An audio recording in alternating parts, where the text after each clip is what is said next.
Então, bora lá, vamos começar. Querida, é um prazer para mim estar falando com você sobre esse tema. A gente está vivendo de certa forma, um luto coletivo muito grande, né? Eu sei que esse tema do luto é um tabu, e para quem está vivendo um luto, é mais difícil ainda de ser um tabu, porque daí ninguém sabe como lidar, o que falar, como agir. Então, acho que a gente está aqui para desmistificar um pouco isso, né? E é um tema que me chama, assim, porque... Bom, porque a única certeza que a gente tem é a morte, né? E é muito louco como a gente evita isso ao máximo. E eu tinha uma relação bem confusa com a morte, assim, bem impressionada, sabe? E aí, de uns tempos para cá, eu tenho investigado melhor isso e é muito interessante perceber o quanto que, às vezes, falar sobre isso, sobre o luto e sobre a morte, traz uma potência de vida. Porque quando você se lembra, né, da impermanência, você até ajuda a esclarecer, a priorizar as coisas que é verdadeiramente importante. Então, você falou esses dias lá no seu perfil uma coisa que eu achei muito interessante. Quantas pessoas estão em luto no Brasil nesse momento, né? Se você ter uma ideia, quando eu escrevi a divulgação, eram 71 mil pessoas. Hoje eu acho que a gente já passou da marca de 85 mil, se eu não me engano, Sim. né? Então, quantas pessoas estão em luto no Brasil nesse momento? Quase 1 milhão de pessoas, Carol. Nossa, Quase um só pela milhão de Covid, né? pessoas. Só pela Covid. É uma conta, se a gente pensar que nós temos cerca de 85 mil pessoas, 85 mil vidas, pessoas que morreram por causa da Covid. E se a gente fizer uma conta que dessas pessoas, entre 4 a 10 pessoas da família estão em luto, e se a gente fizer essa conta, a gente vai chegar a 850, a 1 milhão de pessoas. É muita gente. É muita gente. São muitas famílias. E olha que a gente está fazendo uma conta por baixo. A gente está calculando entre 4 a 10 pessoas impactadas no luto de cada uma das vidas. Mas a gente sabe que é muito mais do que isso. Que não é a família simplesmente, são os amigos, são os colegas de trabalho. Então é muita gente impactada. E olha que a gente está falando, Carol, só das pessoas que morreram por causa do Covid. E a gente está falando só de Brasil, né? Se a gente for pensar em outros países, é muito grande. E aqui entre nós, a gente conhece alguém da nossa família, alguma pessoa próxima. Então a gente está falando de um luto coletivo. Sim, total. E eu acho que isso faz a gente lembrar dessa ideia de interdependência, né? Sim, porque a gente sempre fala, né? A gente gosta muito de falar disso quando que todos nós estamos conectados. Quando alguém que a gente ama morre, é como se nós também morrêssemos.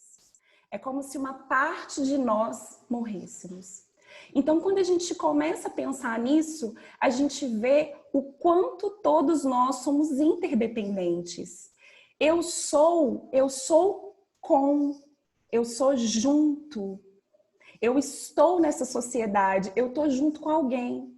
Então, quando uma pessoa morre, se eu pensar que a morte daquela pessoa tem um impacto diretamente em mim, a gente percebe o quanto a gente não consegue pensar individualmente. A gente só consegue pensar no todo. E a vida nos oferece, quando a gente fala de morte, quando a gente fala desse assunto, ela oferece que a gente pense sobre o tema morte, para que a gente convide esse tema para estar na nossa sala de estar. Geralmente, como você mesmo diz, a morte, o luto é um tabu. A gente chora escondido no banheiro, de madrugada, a gente tem medo de falar sobre isso, a gente quer conversar sobre isso, alguém fala, que isso, tá traindo a morte? Vamos falar sobre esse assunto não, vamos falar de vida. E aí, quando a gente começa, quando a gente vive momentos como esse, em que a gente está pensando sobre a morte, em que a gente está vivendo esse luto coletivo, a gente começa a incluir esse tema em nossas vidas, para que ele esteja na sala de estar, para que a gente fale naturalmente sobre isso, como você mesmo disse, a morte faz parte da vida. E é como se a gente tivesse feito um combinado inconsciente na nossa sociedade que a gente não pode falar sobre esse assunto. Total. E a gente pensou esse momento juntas aqui, então para o pessoal, enfim, a gente nem sabe, né, como é que o pessoal está chegando, se vocês estão vivendo um luto nesse momento ou não, ou o que é que foi que trouxe vocês para esse papo. Acho que a ideia é a gente começar com um check-in, né, Yassana? Sim. A gente pensou, né, que ninguém está imune ao luto, muito pelo contrário. E a gente, quando conversou sobre esse tema, a gente também pensou, né, Carol, na intenção de que o luto pode nos conectar. Muito mais do que a gente achar que ele pode nos distanciar, o luto nos conecta. Até porque, de alguma forma, todos nós vamos viver o luto. E quando a gente fala de luto, a gente não está falando simplesmente de morte. A gente começou a falar disso por causa de perda de alguém, né? Quando a gente começou a falar disso, porque a gente está falando aí da pandemia, mas a gente está falando de vários lutos que a gente está vivendo. A gente está vivendo o luto dos nossos planos, que foram muitas vezes adiados por tudo que está acontecendo. A gente está falando de lutos, de celebrações que não estão acontecendo. A gente está falando de distanciamento que a gente está tendo. E a gente está falando de muitos lutos, muitas mortes que a gente está vivendo. E aí a gente pensou que a gente gostaria de começar essa nossa conversa, que a gente pudesse nos dividir para que a gente possa fazer um check-in. Eu gosto muito de falar que o check-in é como chegar num hotel, né, Carol? A gente chega num hotel e faz o check-in, é algo que a gente faz no hotel. A gente chega com a nossa bagagem, trazendo a nossa mala, os nossos sentimentos, e a gente chega ali no hotel e com tudo aquilo, com toda aquela bagagem. E é isso que eu convido vocês a fazerem. Então, a gente pensou em dividir vocês em dupla e que a gente possa fazer um check-in relacionado com esse luto. Você está vivendo um luto agora? Um luto de alguém especial? Você está vivendo um luto coletivo? E como que você está sentindo isso? Você está vivendo um luto de distanciamento das pessoas, dos seus planos, ou também de um trabalho que você foi demitido, né? Dessa perda, quando a gente fala do luto, como que estão esses sentimentos? Como que está esse check-in, essa bagagem que você está trazendo? Como que você percebe isso? Maravilhoso. Então, eu não sei se vocês têm, todo mundo que está aqui está acostumado com essas salas simultâneas. O que que vai acontecer agora? A gente vai dar o quê? 4 minutinhos, Yassana, para eles 2 minutos para cada, né? 2 minutos para cada. Então, vocês, vai aparecer um convite aí na tela de vocês. Ir para a sala simultânea, você vai para a sala simultânea, você vai cair com alguém aleatório para você fazer esse check-in com a pessoa. Ó, estou vivendo um luto, não tô, me interessei por esse tema por conta disso. E aí, depois de 4 minutos, vocês vão voltar automaticamente para cá. Então, aqui é tipo teletransporte. Tá bom? Então, beleza. Então, posso mandar eles para a salinha? Posso. Alguma dúvida? Se vocês quiserem É. colocar aí no chat. Tá ok? Então, ó, tô abrindo as salas, é só vocês aceitarem o convite e irem.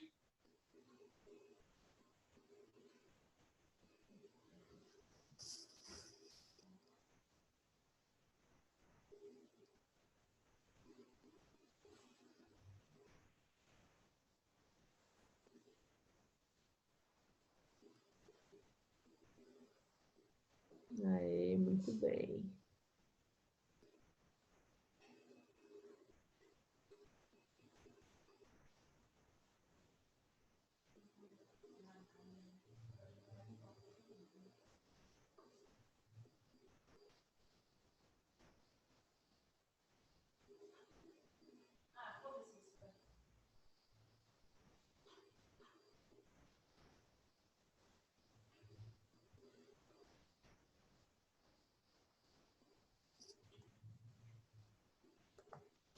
Tô reorganizando eles aqui.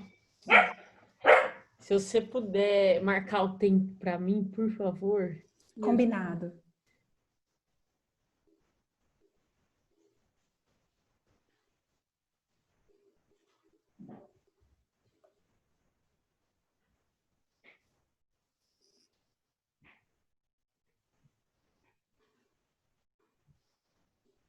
Que eu não deixo ninguém sozinho na sala.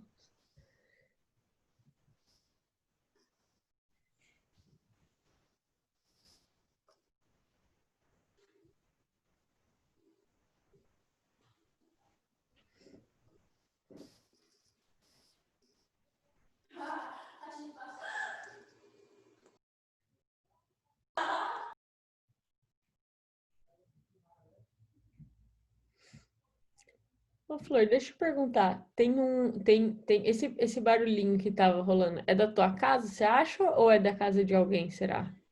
De O alguma... quê? Você chegou a perceber que tava um barulhinho? Cheguei, eu tô até vendo se é aqui. Tá, se não tem problema se for aí. Eu só tô preocupada se eu deixei algum microfone aberto, que aí eu fecho. Eu tô eu só tô checando se é aqui. Peraí. Acho que não.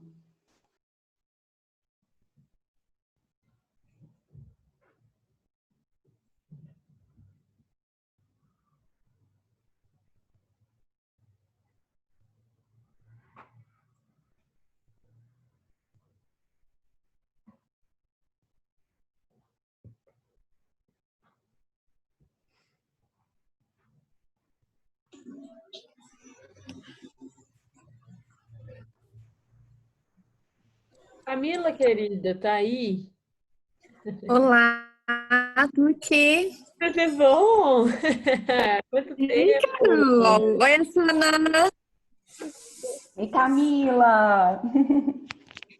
Flor, o pessoal tá fazendo um check-in agora no Breakout Rooms, daqui a pouquinho eles já voltam já, Tá bom. tá bom? Então, tá, eu tô vendo aqui quem que tá em qual sala. Carol, deu os 2 minutos primeiro. Primeiro,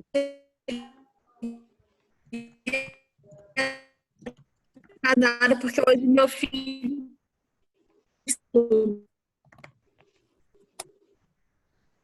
isso, tá travando um pouco, cá, sua internet, seu áudio.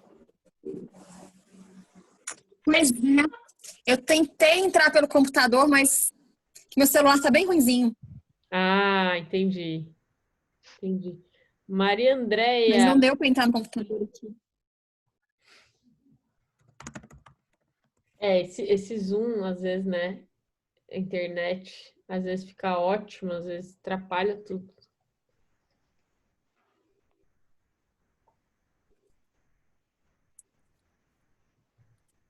Tô aqui tentando novamente. Vamos ver se vai dar certo. Boa.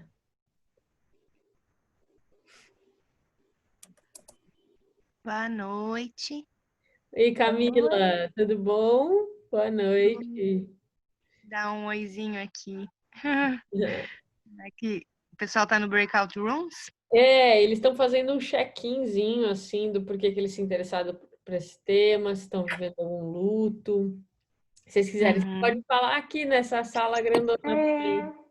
A gente escuta você. Acho que quem não tá vivendo um luto nessa época, boa gente não é, né? A minha pessoa caiu lá. Pois então. Desde lutos de planos adiados, suspensos, até lutos de perdas de entes, amigos, etc. Sim. Sim. Nossa, muita gente caiu a conexão, viu, Flor? A gente estava com 44 pessoas, a gente está com 20 agora. Só para você saber, mas É. devem voltar.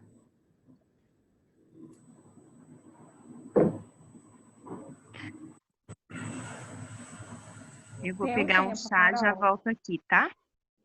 Beleza, eu vou fechar as salas simultâneas para a gente ir voltando. É, também me interessa muito tempo. A gente não vê sobre isso.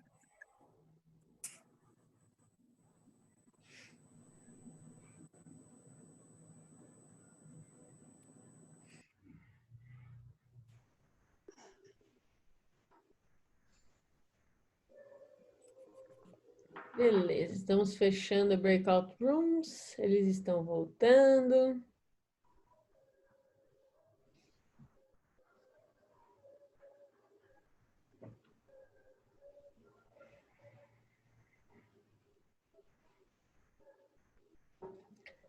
Todo mundo de volta? Eu acho que sim. Quem acabou perdendo a conexão no breakout room, se voltar, eu coloco aqui. Então, pessoal, se vocês fizerem esse check-in, né, contando um para o outro, aí, como eu disse, mais para o finalzinho da conversa, a gente vai abrir espaço para todo mundo que quiser falar, fazer pergunta para a Sanam, contar a história, para a gente escutar. Ah, agora todo mundo voltou aqui, ó, 43. Ufa, achei que a gente tinha perdido vocês já, gente. Nós ficamos tão envolvidas. Rápido esse negócio, viu? Que bom, é isso. Conversa boa não acaba, ela é encerrada, né? Alguém tem que chegar a encerrar. Mas então, ó, eu tô vendo que muitas pessoas já conhecem a Sanam, muito bom. Mas acho que é legal falar, né, querida? Como é que foi, o que fez, né, você despertar para querer ser uma pesquisadora de luto e de empatia? Conta um pouquinho da sua história pra gente. Tá bom. Tem um monte de gente aqui que já conhece, tem carinhas super conhecidas, amigas. Obrigada a todo mundo que está aqui. Vou contar minha história rapidinho. Bom, há alguns anos, há 5 anos atrás, eu engravidei do meu primeiro filho, depois de uma expectativa muito grande, tentativas quase 1 ano e meio de engravidar, e aí eu fiquei grávida do meu primeiro filho. E a gravidez ocorria de uma forma super bem, estava super feliz, né, com a possibilidade, com a notícia. E aí, quando eu estava com 16 semanas de gestação, eu fui fazer um ultrassom para saber se era Samuel ou Yasmin, aquele exame clássico para saber o sexo do bebê. E quando eu fui fazer esse ultrassom, eu vi uma grande bola no ultrassom. E a gente não conseguia ver mais nada além daquela bola. E aí, na mesma hora, eu vi que tinha alguma coisa errada com aquela bola, com aquele ultrassom. E acabou que a gente descobriu que o meu filho era incompatível com a vida. Foi essa frase que eu ouvi. Seu filho é incompatível com a vida. E aí eu disse, como assim meu filho é incompatível com a vida? Ele tá aqui na minha barriga, ele tá vivo, mas ele é incompatível com a vida. Ninguém me preparou para isso, eu só queria um filho, só queria ficar grávida, viver toda essa gestação. E quando eu descobri que ele era incompatível com a vida, eu fiz vários exames até a gente, né, chegar a esse diagnóstico. Ele tinha uma obstrução no trato urinário. Ele não conseguia fazer xixi. E eu não sei se vocês sabem, 90% do líquido amniótico que envolve o bebê na barriga, ele é do xixi do neném. Ele vem do xixi, né? E aí, o que aconteceu? Eu descobri que ele era incompatível com a vida. Eu descobri que ele poderia morrer a qualquer momento, com 16 semanas de gestação. E aí, eu resolvi não viver um luto de um filho vivo. Primeiro, eu vivi todas as etapas, né, da raiva, de todo um processo, mas eu fiz uma decisão de não viver um luto de um filho vivo. E levei a gestação até o final, apesar de eu poderia ter optado por tirar o bebê, porque em alguns momentos ele teve uma complicação para a vida, enfim, não vem ao caso. E aí o Samuel viveu até as 33 semanas de gravidez. Eu entrei em trabalho de parto, ele nasceu e viveu 35 minutos. 33 minutos no meu colo e mais alguns minutos porque eu quis que a minha avó e a minha mãe visse o Samuel. Uau. E aí, quando eu vivi tudo isso, eu resolvi, depois de viver essa grande perda na minha vida, eu já tinha vivido outras, como uma prima minha que tinha falecido, com meu pai, mas essa de um filho foi a que mais significativa. Eu costumo dizer que foram 2 dias difíceis, mais difíceis da minha vida. A primeira foi quando meu filho morreu. Foi enterrá-lo. E a segunda foi como eu vou viver depois disso. Como que eu vou viver depois disso? E aí, quando eu vivi toda essa história, eu fui muito acolhida por alguns grupos de luto, alguns grupos de mães que também perderam seus filhos.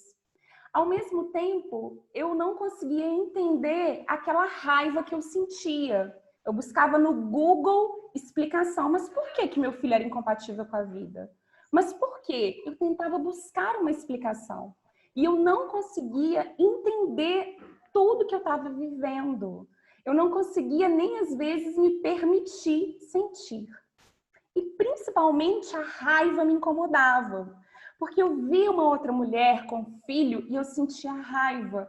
E quando eu sentia raiva, eu sentia culpa de sentir raiva. Tô com inveja, tô com raiva, que coisa feia. Uhum. Uau, Foi então que, a partir de toda essa minha história, eu conheci a comunicação não violenta. Eu comecei a pesquisar sobre empatia e sobre compaixão, porque era tudo que eu mesma precisava. E era também o que eu encontrava em alguns grupos de escuta. E eu comecei a estudar, a querer saber, a querer entender. E a partir disso, comecei as minhas pesquisas. Inclusive, pesquisas através de um link com perguntas voltadas para mães, em que eu perguntava para elas o que elas gostariam de ter, que alguém tivesse feito por elas, quais as palavras que elas gostariam de ter ouvido.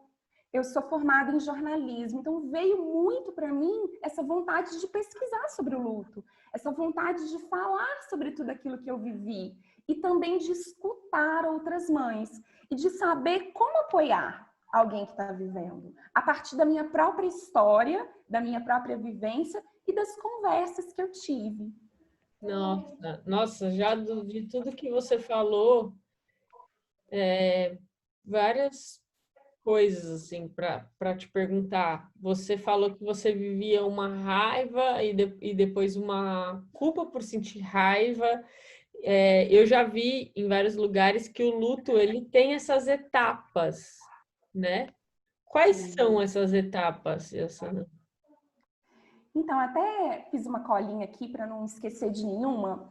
Antes da gente falar da etapa, a gente tem que lembrar que elas não são lineares. Ah, ela vai começar sentindo isso, depois aquilo. Não, gente. Luto é deslocamento, é te tirar do lugar. Luto é instável. Nossa, Luto é singular. Cada um vive de uma maneira. O luto te tira do seu lugar. Se a gente pensar numa máquina e numa engrenagem, é como se aquela engrenagem parou de funcionar. Alguma coisa teve uma ruptura muito grande ali e eu preciso reaprender a colocar aquilo no lugar ou não. Como que eu vou fazer isso? E aí, nas fases do luto, os especialistas do luto costumam dizer que são as fases da raiva, mas que tem a fase da negação, a fase... Eu senti isso na pele quando eu recebi o diagnóstico do meu filho. Seu filho é incompatível com a vida. Uhum. Eu fui buscar o espiritual, religiosidade. Eu fui buscar médicos e médicos e médicos e médicos e médicos. Eu queria um milagre. Então, a fase da negação. Isso não pode estar acontecendo, né? Bom, depois vem a fase um pouco dessa raiva. E essa raiva vem muito do por que comigo? Vem muito da busca da explicação para o inexplicável. E aí, quando a gente pensa nisso, a gente também pensa, né? A questão da culpa. Ela está muito presente no luto. Às vezes, para mim, assim, de sentir raiva. Às vezes, de pensar, será que eu fiz alguma coisa? Será que eu tomei algum remédio? Por que eu estou vivendo isso? Por que eu sou culpada disso? Mas também, quando eu escuto as outras mães dizendo, outras pessoas, não mães, mas outras pessoas dizendo luto, às vezes, nossa, eu não fui no hospital dar o último adeus. Por que eu não dei aquela ligação? Por que eu não dei um abraço? Vem muitas vezes dessa raiva que sente de si, que vem da culpa. Tem uma fase também que é um pouco de barganha, que é aquele desejo que o tempo volte, que é a fantasia, que é fazer as realidades paralelas. Tem gente que faz até alguns tipos de promessas com Deus, né? E tem a fase que muitos chamam de depressão, mas que eu gosto de chamar de tristeza, que é a falta de energia, que pode ser um afastamento, muita gente acontece isso, a solidão. E aí o último estágio, né, mas lembrando que ele pode acontecer como uma montanha russa, eu gosto também de pensar que são ondas, e que eles não são lineares, vem a aceitação, de ressignificar, de reorganizar essa engrenagem, de fazer novos planos, de até conseguir agradecer. E quando a gente pensa, por exemplo, numa montanha russa, muitas vezes a gente acha assim que o luto, ele acontece, ele tem fim. Eu gosto de dizer que o luto, tem um pesquisador dos Estados Unidos que fala isso, como se a gente pensasse numa caixa e uma bola dentro dessa caixa. E dentro dessa caixa tem um lugar que se aperta. E aí esse lugar que aperta é o lugar que dói. No início da morte, no início do luto, essa bola é grande, ela aperta muito esse interruptor. Com o tempo, vai diminuindo a bola, vai diminuindo, mas a gente nunca sabe em que momento essa bola vai apertar o interruptor. Às vezes, eu tô ótima, e aí toca uma música e vem aquela dor. Às vezes, é uma montanha russa. Você às vezes acordei, tá tudo bem, tá maravilhoso, e aí toca, vai lá e bate aquele interruptor. E às vezes a gente acha que as fases são assim. São muito mais assim, né, do que lineares. E outra coisa é que a gente também acredita que é engraçado que a gente, às vezes, a nossa sociedade se permite viver o luto nas primeiras semanas, nos primeiros meses, depois sai daí logo, você nunca vai sair daí, você não para de falar sobre o assunto, você não para de chorar. Então, a gente, às vezes, permite o luto algum tempo. Depois é como se o luto não fosse permitido. Nossa, muito bom. E eu acho que também é interessante a gente perceber quando a bola aperta esse interruptor, né, e vem aquilo. Por exemplo, eu perdi o meu padrinho recentemente. E tem acontecido muito, assim, eu vou dormir, aí eu começo a pegar no sono, de repente eu dou uma acordada e a primeira coisa que me vem à cabeça é ele. Sabe, tipo, tem acontecido isso, assim, com uma certa constância. E aí, bom, meu padrinho, ele me inspirava muito, assim, espiritualmente falando. E aí eu, na hora, começo a fazer uma oração, tal. Querida, estaria, acho que você travou, né? Eita. Gente, vocês estão me escutando? Por favor, coloca aqui no chat para eu saber. Sim, Ah, sim. mas aí a Sanã travou. Ou vocês estão escutando ela? Caiu, Carol, voltei. Voltou. Ok. Já estava com medo que era eu que tinha caído. Você estava falando do seu padrinho.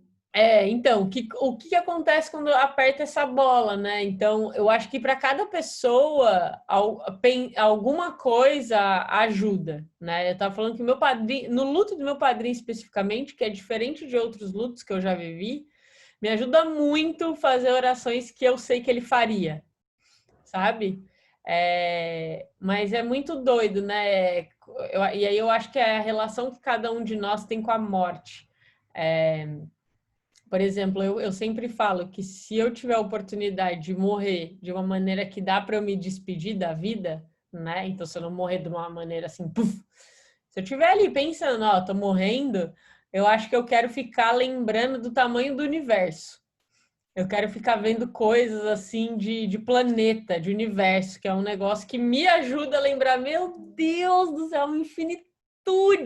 Eu sou só uma energiazinha que tá aqui, né? E que vai expandir. Em algum momento essa energia vai expandir. E aí acho que ajuda quando cada um consegue entender também o que me faz ter um olhar mais amplo sobre a vida e sobre a morte, né? Você sentiu que mudou ao longo desses 5 anos, depois da perda do seu filho? O que você pensa, o que você faz que te ajuda? Você falou que estuda pratica muito a compaixão, estuda muito compaixão. A compaixão é um baita do antídoto, né? Pra gente sair dessa coisa do por que comigo, né? Sim. Porque o sofrimento tá aí para todo mundo, né? Sim. E, Carol, uma coisa muito que me ajuda muito todas as vezes que eu conto essa história, como eu contei aqui, é como se eu me curasse. É como se eu honrasse a vida dele. Então, quando eu conto, quando eu estudo, eu faço isso. E tem gente que faz de outras maneiras. Texto, poesia, música. Mas também tem gente que às vezes vai fazer um esporte que a pessoa gostava, né? Às vezes é um lugar, às vezes uma comidinha. Porque eu falo que a saudade é a memória que fica, o amor que fica. E resgatar isso, muita gente às vezes não quer falar sobre o assunto por medo. Mas quando a gente fala, a gente está honrando essa história. Claro que cada um tem uma forma, como você mesmo diz. Para mim, quando eu conto, quando eu auxilio outras pessoas nesse acolhimento, eu honro essa história e eu me curo. Eu também gosto muito de ter lembranças. Eu tenho uma foto do meu filho vivo nos meus braços. E às vezes eu olho para ela e me conecto. Tem gente, meu marido, por exemplo, não gosta nem de olhar para a foto. E às vezes a gente não se esquece disso. Que apesar de toda essa conexão que a gente está falando, de toda a nossa interdependência, é singular. E aí eu tenho uma história que eu gosto muito de contar, que é a história de quando meu filho morreu, eu estava muito mal, deitada, chorando, triste. Eu queria ficar ali em posição fetal, debaixo da minha coberta. E aí o meu marido falou assim, vamos fazer um churrasco? Eu falei, o quê? Vamos fazer um churrasco? Você tá louco? Churrasco? Eu quero ficar aqui, quieta, sem ver ninguém, eu quietinha no meu canto. E eu falei, por que você quer fazer um churrasco? Ele falou que eu quero encher a casa de gente, de amor, de alegria. É a necessidade, né?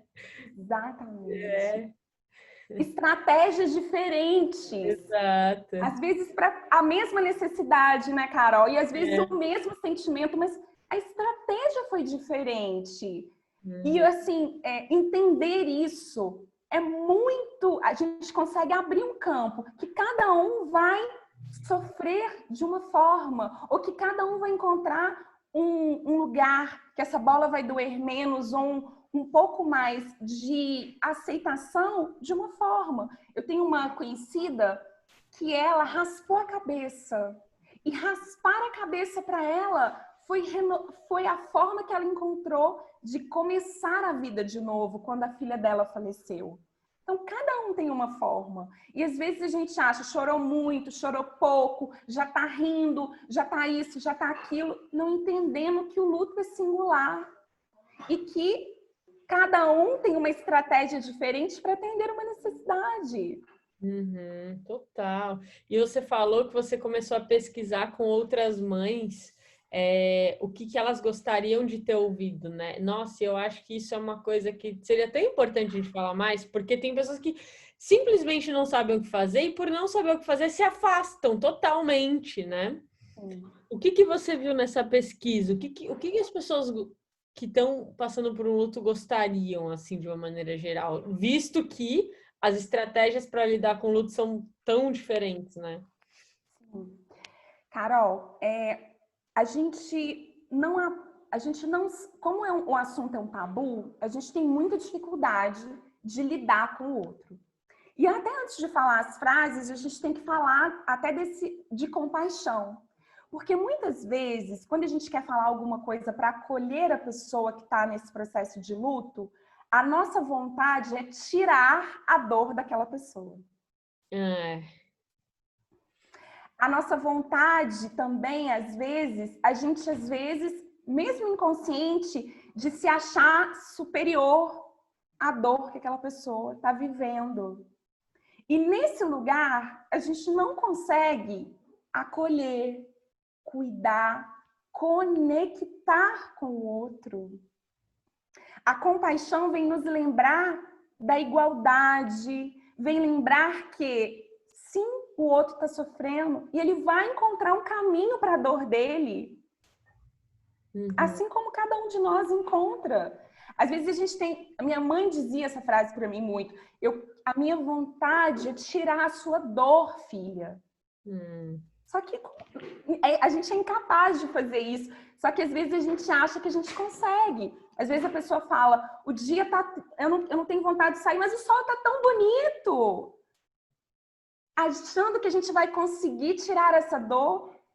E aí, nessas pesquisas sobre as frases, eu queria só dizer as frases que são mais violentas e que incomodam muito nessas pesquisas. Como? Foi porque Deus quis. Deus quis assim. Eu sei que muitas vezes essa frase pode ter a melhor das intenções. Mas olha como ela pode ser violenta. Foi porque Deus quis. Outra frase que a gente costuma dizer muito, e até um habitual, é meus sentimentos, meus pêsames. Mas será que não tem outras que a gente pode conectar mais? E aí, eu vivi também muito afastamento de amigos. Depois, quando eu fui conversar, quando passou o tempo desse afastamento, eles me disseram, eu não dava conta de lidar com a sua dor. Eu não dava conta de ver seu sofrimento. Eu não dava conta de saber o que falar.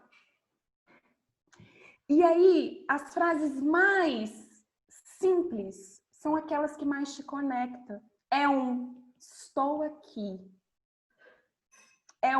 Eu não sei dizer. Eu não tenho palavras para te dizer. E às vezes a gente acha que a gente tem que falar palavras bonitas. E às vezes eu não sei o que te dizer. Eu não sei o tamanho da sua dor, porque a gente também, né, Carol, a gente até, na comunicação não violenta, a gente fala da comunicação que bloqueia, a gente às vezes quer medir dor, e dor não tem régua. Ou às vezes a gente quer falar, não, mas eu perdi meu pai, eu também perdi um filho, eu sei o que é. Você não sabe. Você não sabe.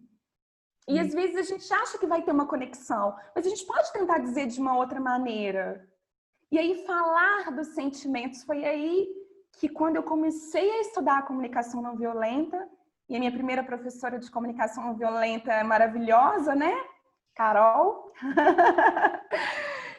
Foi a primeira vez que eu falei, gente, é isso. Se eu disser que eu tô sentindo para alguém, se eu dizer que a única coisa que eu quero ali é me conectar, falar da minha necessidade, falar do que eu estou sentindo, eu vou ter muito mais conexão. E as respostas vieram a partir disso.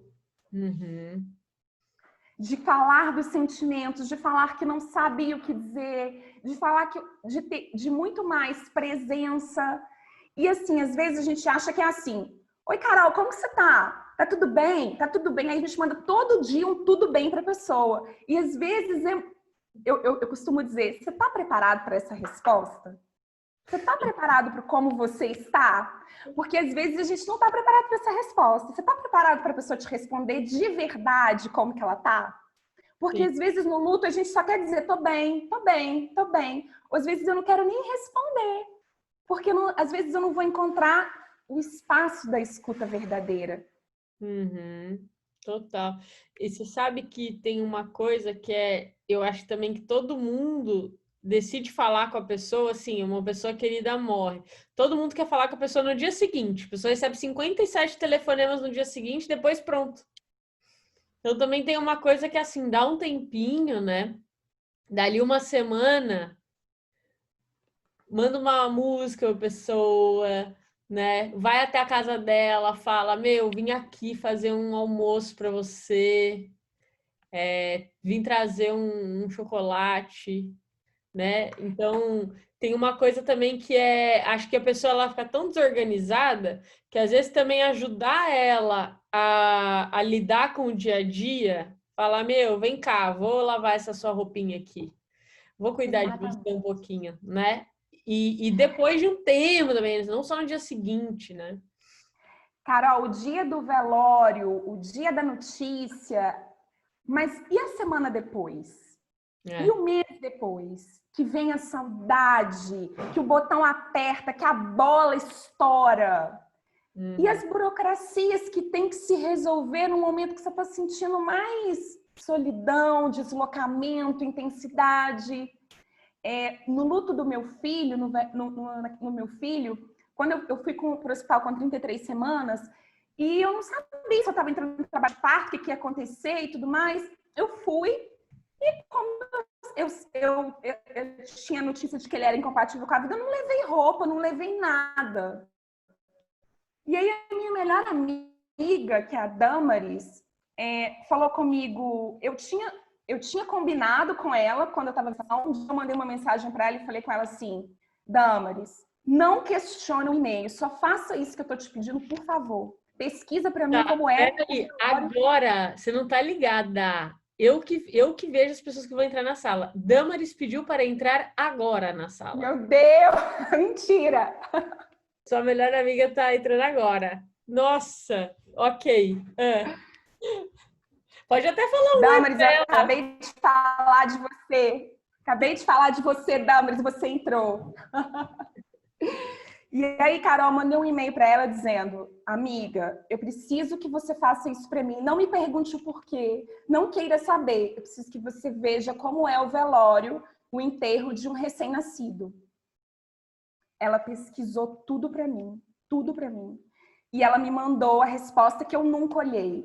Quando Samuel morreu, ela resolveu tudo. Eu não tinha cabeça, minha mãe não tinha cabeça, meu marido não tinha cabeça. Ela resolveu tudo. Ela foi lá na lojinha e comprou uma roupa. Ela perguntou para mim que cor que você quer. Eu falei, não sei, qual para mim tanto faz. Ela comprou branca, ela organizou tudo. E aí, isso para mim tem um valor imensurável naquele momento. E aí ela vinha aqui em casa, ela chegava, lavava as vasilhas, coisas simples. Às vezes não é o tudo bem, é chegar. Claro que hoje, olha para vocês verem como esse assunto é importante. A gente não pode fazer os nossos rituais que são tão importantes de luto. A gente não está podendo nem abraçar as pessoas. Mas a gente pode encontrar os nossos próprios rituais, as nossas próprias maneiras de fazer isso.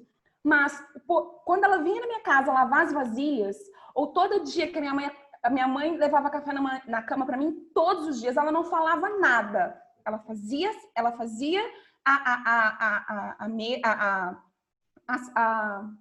a bandeja e levava, filha, trouxe para você.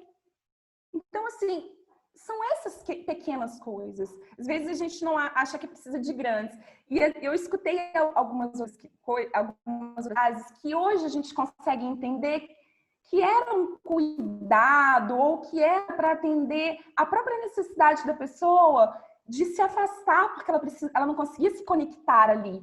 Por exemplo, frases como, olha, eu não fui no enterro do seu filho porque eu não gosto de enterro. Aí eu pensava, mas quem gosta? Quem gosta? Quem gosta de enterro? Quem gosta de velório? Né? Então, assim, para que a gente possa pensar junto. Porque, às vezes, exatamente porque a gente não sabe falar, a gente fala coisas que são violentas. Exatamente porque a gente não se acostumou, né?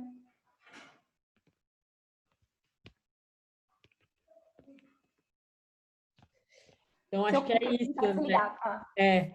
E se sensibilizando. Você sabe que eu vi uma frase esses dias que é assim: quando você quer entrar numa floresta e você quer ver um animal selvagem ali, você não entra na floresta,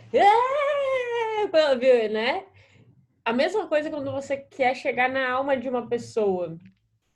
Você não tem que chegar, às vezes é sentar e ficar do lado, esperar, né? E aí ajudar ali com as condições que nutrem a vida.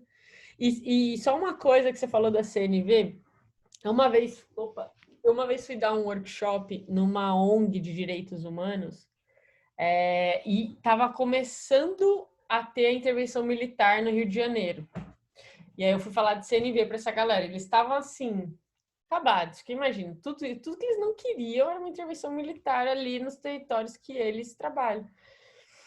E aí, na hora que eu comecei a falar sobre empatia, que é você trazer o que você imagina que a pessoa está sentindo, né? Qual pode ser a necessidade que está por trás e tentar se conectar com isso, a diretora dessa ONG virou para mim e falou assim, mas Carol, eu não posso fazer isso com uma mãe que acabou de ter um filho fuzilado pela polícia. Aí eu falei, por quê? Não. Aí ela falou, como é que eu vou virar para uma mãe e falar assim, olha, eu entendo o seu sofrimento.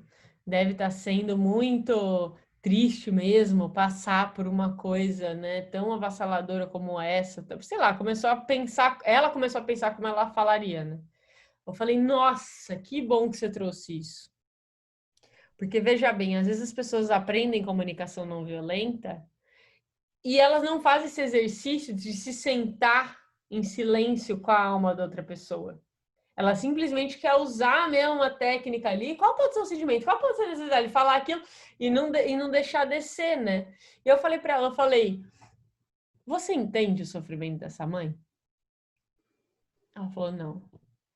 Você acha que ela acha que alguém entende o sofrimento dela? Não. Então é isso o que ela acha. Então você falaria com ela de um lugar assim. Eu imagino que você sente que absolutamente ninguém consegue entender o que é que você está passando agora.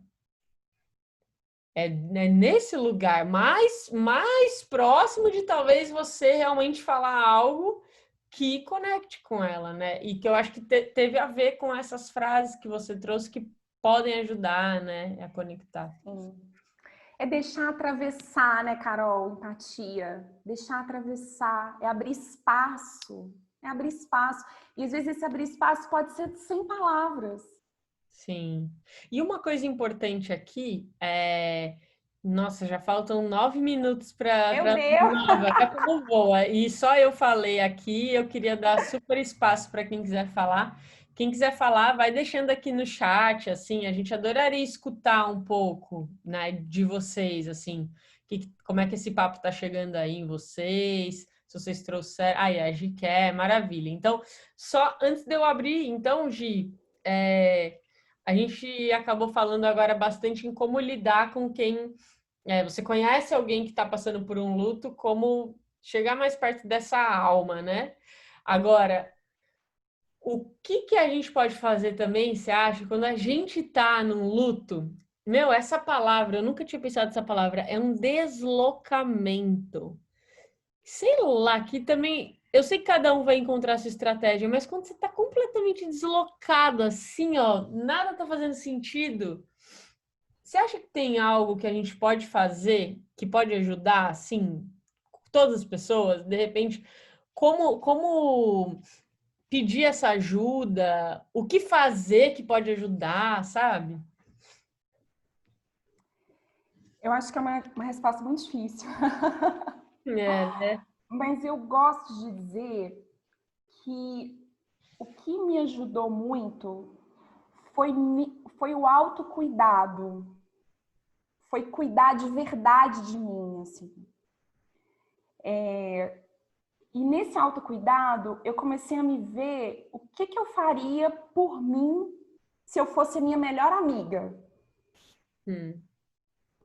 E todas as vezes que eu estava sentindo isso, eu falava, se eu fosse minha melhor amiga, o que eu ia fazer por mim? Aí eu faria um chazinho, eu daria um abraço, eu levaria para passear. E aí eu tentava pensar dessa forma, no autocuidado. E o autocuidado também, Carol, tem a ver com deixar e permitir. Permitir sentir. Eu costumo brincar que todas as vezes que eu quis que a dor cessasse, ela doía mais. Uhum. Todas as vezes que eu queria que o luto fosse embora, ele ficava. Quando eu falei, vem, deixa eu sentir, tá doendo, deixa eu sentir essa raiva, deixa eu sentir, ele foi embora mais rápido. Então, para mim, é um processo muito de autocuidado, de cuidar de verdade. E cuidado é dizer não. Não, eu não quero ir hoje. Hoje eu quero chorar. Hoje eu quero ficar aqui sozinha. Hoje eu quero fazer isso. Sem passar por cima, porque isso, porque sua avó, porque o fulano, ou porque já tem muito tempo, porque não tem. Então, para mim, foi muito simbólico isso, esse autocuidado. Maravilhosa, maravilhosa. E tem uma história que eu escutei da Kristin Neff, você deve conhecer ela, que ela fala muito de autocompaixão, né? A Kristin Neff, ela tem um filho, se eu não me engano, o filho dela é autista, eu acho que é isso. E aí ela explica um princípio da autocompaixão e ela contou uma historinha assim, que ela um dia estava no parquinho com o filho dela e tinham lá várias crianças brincando de um lado, super interagindo, e o filho dela, ele estava, sei lá, sozinho, olhando para outra coisa, né? Ali, no jeito dele de ser. E ela entrou num sofrimento, assim, começando a pensar, meu Deus, meu filho, ele não vai ser igual aos outros, ele não vai interagir, eu não vou ter o prazer de ver o meu filho fazendo um tanto de coisa. E começou a pensar naquilo, né? E aí ela caiu nesse lugar, mas por que eu? Por que comigo? Por que o meu filho? Né? E aí ela falou de uma coisa muito interessante, que quando a gente está passando por um sofrimento intenso, a gente começa a individualizar o sofrimento. E quando a gente começa... E é lógico que o seu sofrimento é único e individual. Mas quando você cai muito no porquê comigo, aí você pode ir para um lugar muito perigoso de se desconectar da própria experiência humana, que é cheia de sofrimento. E quando a gente esquece que tudo, que sofrimento e alegria caminham assim, ó, não é que eles caminham juntos, eles estão grudados. Eles são duas faces da mesma moeda. Pensem hoje tudo que te faz feliz. Tudo que te faz feliz tem o potencial de te deixar muito triste. Então, tá tudo muito interligado, né? Tem até um filme que fala Beleza Oculta, que fala sobre essa história, né? E aí tem um momento lá que ela fala para ele, ó, só não se esquece disso, que você só tá triste porque um dia você esteve muito feliz, né? Então o que você vai honrar? Eu honro toda essa felicidade que eu tive até aqui com isso, né? E agora eu sofro justamente porque eu sei que eu não vou poder ter essa felicidade mais. Então, dentro da CNV, a gente até fala que isso é a beleza da necessidade, né? É a dor doce, não é só mais a dor amarga, né? Sim. Bom, agora eu queria abrir espaço para mais pessoas conversarem com você. E a Sana, eu já sei que a Gi quer falar e depois a Cacá. Então, Gi, pode abrir o microfone, querida. Oi, gratidão por isso, gente, gratidão. Eu vim por essas mulheres maravilhosas e mal percebia que eu estava também ressignificando os meus lutos de 7 anos atrás, das minhas perdas gestacionais. Toda vez que eu escuto a história do Samuel, ele honra também a história dos meus filhos que eu perdi. E a gente está vivendo uma pandemia, né? E uma pandemia é uma negação, é um não de vida, é um não de liberdade, é um não que traz também todos os outros nãos da nossa vida, né? E a gente começa a perceber o tanto de coisa que a gente já viveu, que a gente já passou, e isso fica potencializado, né? Então, assim, pessoas que a gente perdeu, pessoas que a gente tá aqui querendo estar junto, né? Porque a gente tem o não da liberdade e o não da possibilidade de que meu pai tem um tanto de doença, se meu pai pegar isso, eu não sei se ele vai dar conta. Então, tudo fica muito grande. E eu ouvia a Yassanã contar a história de Samuel, que eu vim aqui para prestigiar, que eu sou encantada com o trabalho dela, que eu sinto acolhida, eu percebi assim que o quanto o luto é solitário. E eu lembrei de toda a minha solidão e eu chorei ouvindo ela, porque é como se eu tivesse ainda sendo acolhida daquele luto de 7 anos atrás, que eu não podia ter com quem conversar. Todo mundo me apagava, todo mundo me mandava calar. Era como se já passou. E eu agora estou sendo acolhida por uma dor que eu guardei numa gavetinha, porque eu não fui acolhida naquele tempo.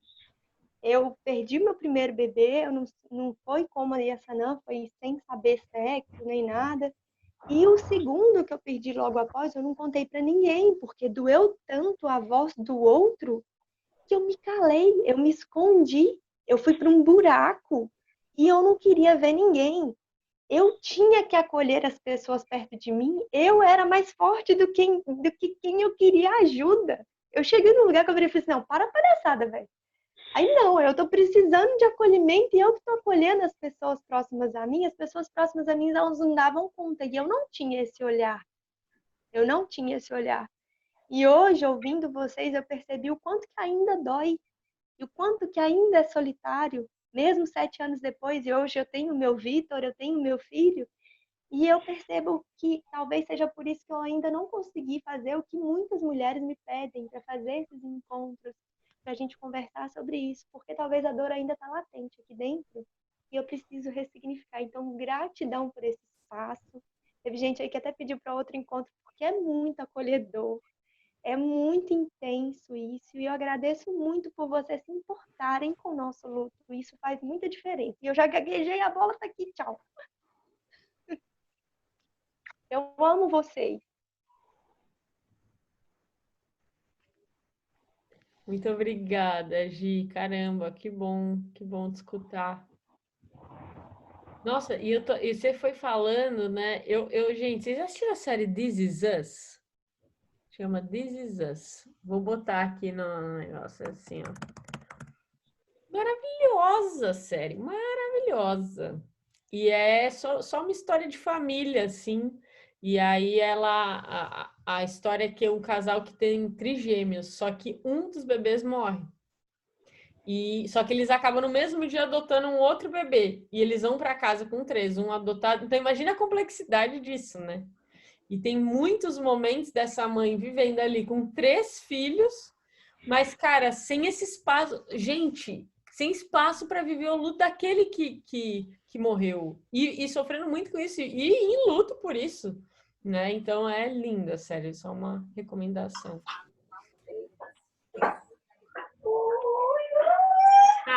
Você quer abrir. E essa não, você quer comentar algo? Não, eu queria.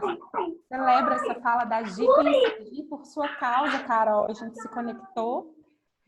E algo importante que a Gi falou é que às vezes a gente quer colocar alguns lutos debaixo do tapete, até parece que a gente, né, por tudo isso que a gente está falando. E essa semana, conversando e pesquisando um pouco sobre o tema, eu fiz uma pergunta para minha mãe. Eu falei, mãe, dos seus lutos todos que você já viveu, perda do meu pai, do seu neto, da sua sobrinha, qual foi o luto que você acha que foi o mais difícil de superar? E aí ela me disse, foi quando eu separei do seu pai e o seu irmão escolheu morar com ele. Às vezes a gente não tem noção, a gente coloca muito luto ligado a perdas, mas às vezes tem outros lutos que são muito doloridos, muito fortes, e que às vezes a gente ignora ele.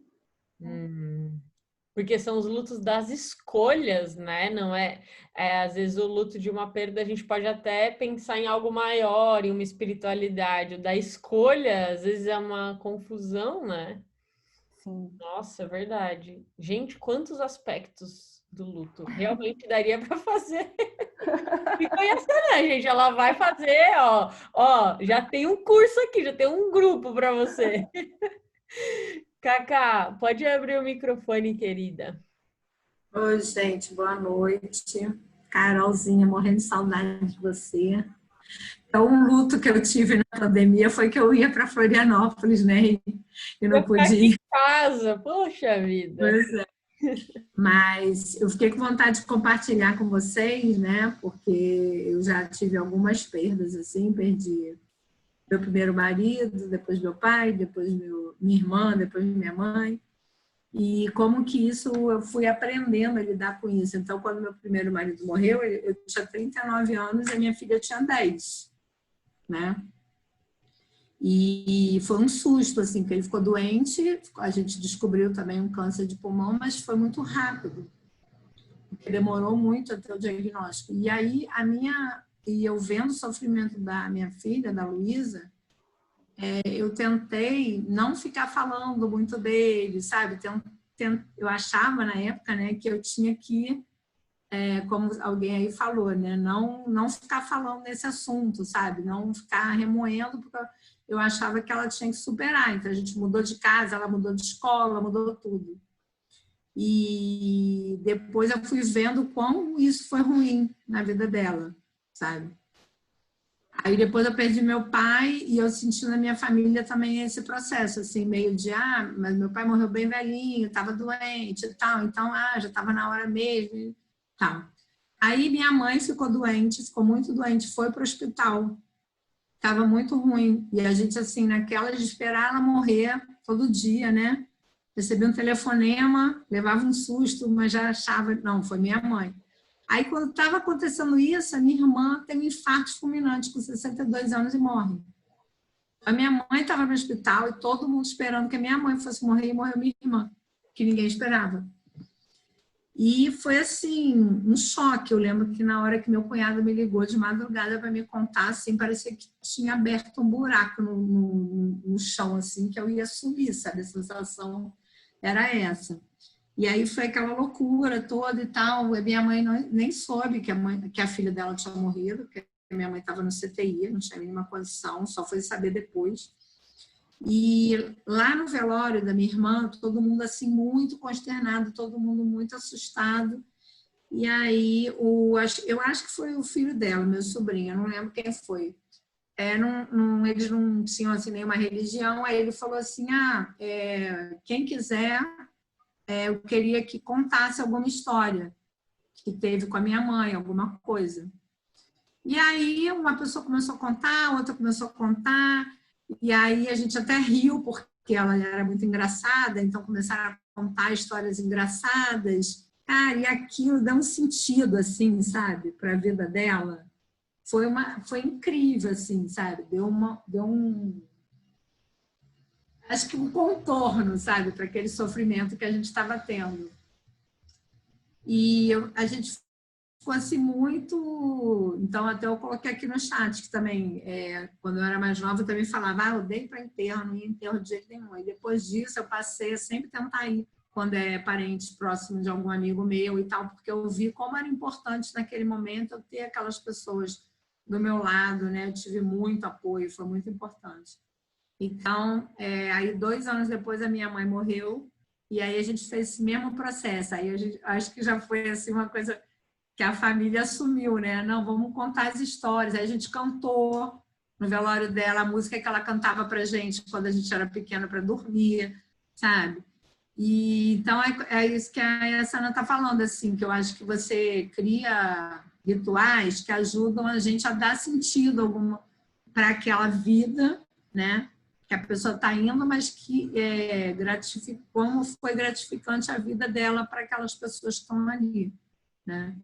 Então, eu queria contar isso, porque eu acho que foi um aprendizado que eu tive assim, na minha vida, que eu espero levar, né? Porque com certeza terei outras perdas aí, né? Então, eu quero levar isso para mim e acho que foi muito importante essa aprendizagem para mim e para minha família. Nossa. Obrigada por ter me ouvido. Demais, Cacá. E eu lembro quando eu te conheci, tua mãe estava doente, né? Eu lembro que você estava bem Sim. nessa fase, assim. Uau. E é bonito, né? É isso, a família criando rituais. Gostei de saber. Obrigada por compartilhar. Gente, eu sei que já deu 9h08, mas a Damares pediu para compartilhar. Eu tô curiosíssimo para eu escutar a Damares, que chegou na hora, assim, foi um negócio de louco. Inclusive, agora essa não caiu, mas ela já tá voltando. Então, Damares, pode abrir o seu microfone e compartilhar com a gente, por favor. Boa noite. Primeiro, eu quero agradecer imensamente pelo universo me proporcionar, permitir conseguir chegar a tempo de estar com vocês. Eu confesso que eu comecei a vivenciar, a falar sobre o luto após tantos estudos da Yasanã, de tantas publicações, de tantas conversas entre amigas, principalmente, e eu fui perceber que até há 2 anos atrás, até a morte do meu pai, eu ainda não sabia o que era viver luto, porque eu achava que luto era só quando um ente querido falecesse, morresse. E aí eu achava que eu não tinha vivido nenhum luto ainda. E aí veio a morte do meu pai e eu sempre me coloquei no lugar de cuidadora. Então, meu irmão é mais novo. Na mesma época que meu pai, na mesma semana que meu pai faleceu, a minha mãe fez uma cirurgia, então ela estava hospitalizada, então estavam os dois entre a vida e a morte. E aí, graças a Deus, minha mãe foi para casa, mas o meu pai faleceu com ela ainda no hospital. E então ela não foi no enterro, eles já não eram casados. E eu brinco que eu falei assim, foi providência divina para que a gente pudesse ter o nosso espaço. Porque mãe tenta proteger tanto que a gente acaba nem vivenciando determinadas dores. Mas hoje eu percebo que nem o fato dela não ter ido, eu não consegui viver plenamente o meu luto. Eu não consegui permitir a minha dor e falar sobre isso e sentir verdadeiramente o que estava acontecendo. Porque de forma engraçada, eu já tinha ido em outros velórios e pensava, como é que a pessoa pega num defunto? Como é que a pessoa pega num defunto? Não tem condição. E aí ver o meu pai ali, foi tão próximo e parece cômico, mas como que você viver o luto nos abre para enxergar outros lutos. E quando a Yassanã falou sobre o maior luto da mãe dela ter sido a escolha do filho ter ficado com o pai, eu vivencio hoje um luto de ainda não ser mãe. E isso é uma dor tão grande em mim que às vezes eu me bloqueio de viver esse luto pelo não trabalhar o autocuidado que a Yassanã fala que é o mais importante, desse olhar para minha dor, me permitir, me cuidar, me tratar com carinho, me acolher. E às vezes a gente faz tanto isso com o outro que a gente esquece de falar da gente. E eu tô falando isso porque acho que foi a Cacá que falou, não sei, que falou, me desculpa, eu sou ruim com o nome, sobre isso, de não ter se permitido viver uma dor, por se colocar no lugar de ser a forte, de acolher os outros e esquecer desse autoacolhimento. E eu agradeço muito essa oportunidade de estar aqui, podendo, inclusive, falar que é uma forma de, olha, você também pode sentir a sua dor. Obrigada. Obrigada, Damares. Eu não sei se a Yassanã conseguiu voltar aqui. Voltei! Que bom! A internet não está ajudando muito, né? Não, mas acontece. Eu não sei se você pegou a fala, conseguiu pegar bem a fala da Damares, mas até me lembrou. Gente, tinha tanta coisa ainda, né, que eu queria perguntar para ela, e uma das coisas ia ser, de uma maneira bem ampla, a gente tá ou celebrando ou enlutando algo, né? Então, dentro da própria comunicação não violenta, a gente fala isso. Eu sei que, às vezes, quem escuta, quem não pratica CNV, escuta isso, fica até um pouco trajado, assim, meu Deus, você está enlutando que você perdeu uma coisinha simples. Luto é sério, quando a gente perde alguém. Mas aí veio a fala, né, da tua mãe, dizendo que o luto maior foi com a escolha do teu irmão. Agora a Damares falando que há um luto por ainda não ser mãe. Então, acho que isso abre um espacinho para a gente comentar um pouco isso, né? Que o luto tem um aspecto realmente mais amplo. Você poderia falar um pouquinho disso, Ana, antes da gente encerrar? Poderia, sim. Eu só queria fazer um parênteses rapidamente, Carol, porque acho que é importante isso que a Damares tocou, e eu acho que tem muito a ver com a questão histórica do gênero feminino, assim, né? Da questão do cuidado. Muitas vezes a gente está muito mais preocupada em cuidar do outro do que de si, né? E aí acho que também tem a ver com a fala da Gi, do cuidado. E aí, quando a gente está falando desse luto e dessa celebração, quando a gente consegue perceber o verbo enlutar, fica mais fácil da gente encarar muitas das nossas escolhas, das nossas vivências, do que a gente está passando, como luto. O luto não é só morte de uma pessoa querida. Quando a gente perde um emprego, quando a gente não consegue realizar algo, a gente está sempre celebrando ou enlutando. E quando a gente começa a pensar e a visualizar isso, também fica mais leve. O Dominique fala que o luto é a celebração pelo avesso.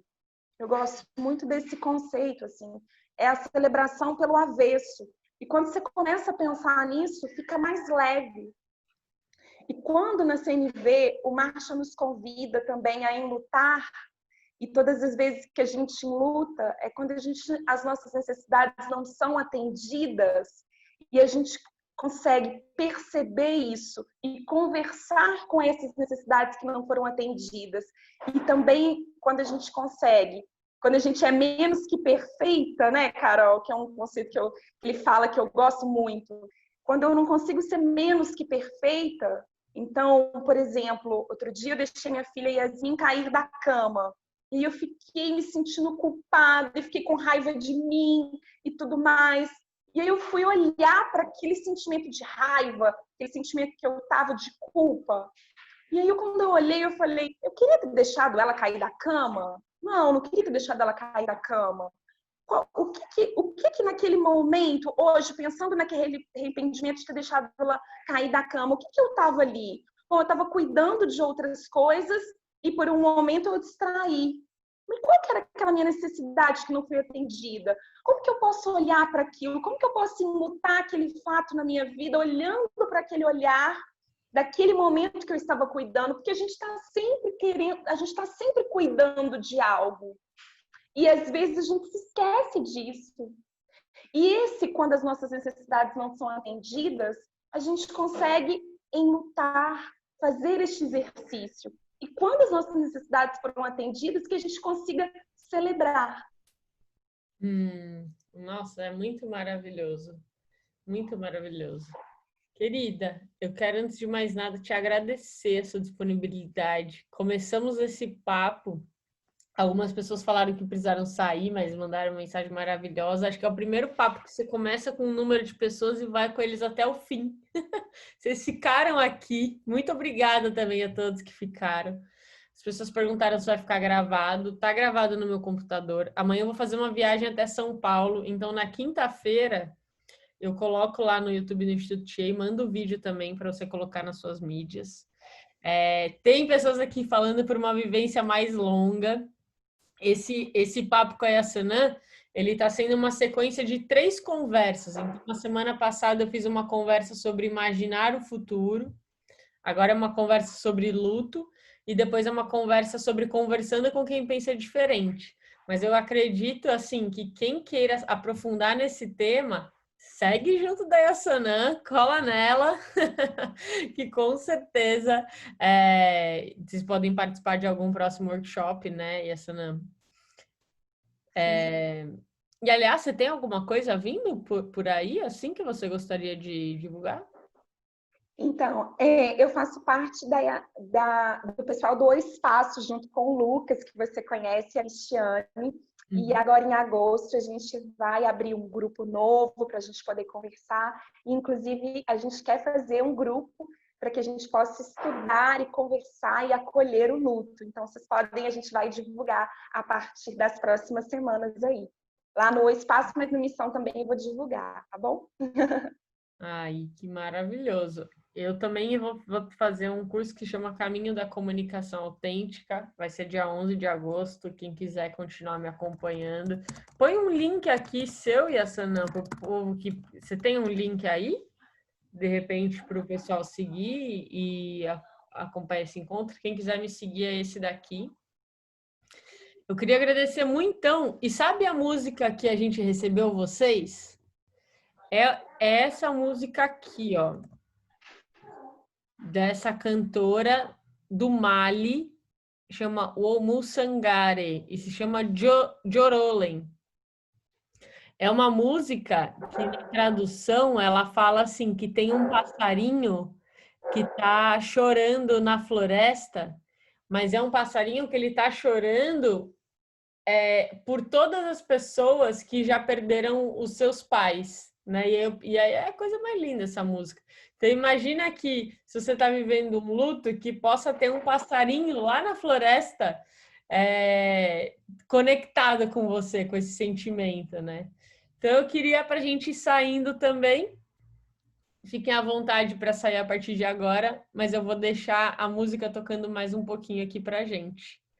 Tá bom? Agradeço de coração, que vocês fiquem bem, que vocês estejam protegidos, consigam se manter saudáveis, que vocês sejam genuinamente felizes. E agradecer mais uma vez, Yassanã, tua presença, tua potência, tua vida, tua fala aqui. Obrigada, Carol. Eu te agradeço muitíssimo. Celebro. E eu fui aluna do curso, hein? Nossa, meu Deus, é maravilhoso ver assim alguém como você levando a CNV para mais pessoas. Maravilhoso. Gente, vou colocar a musiquinha aqui. Boa noite.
Um beijo, gente.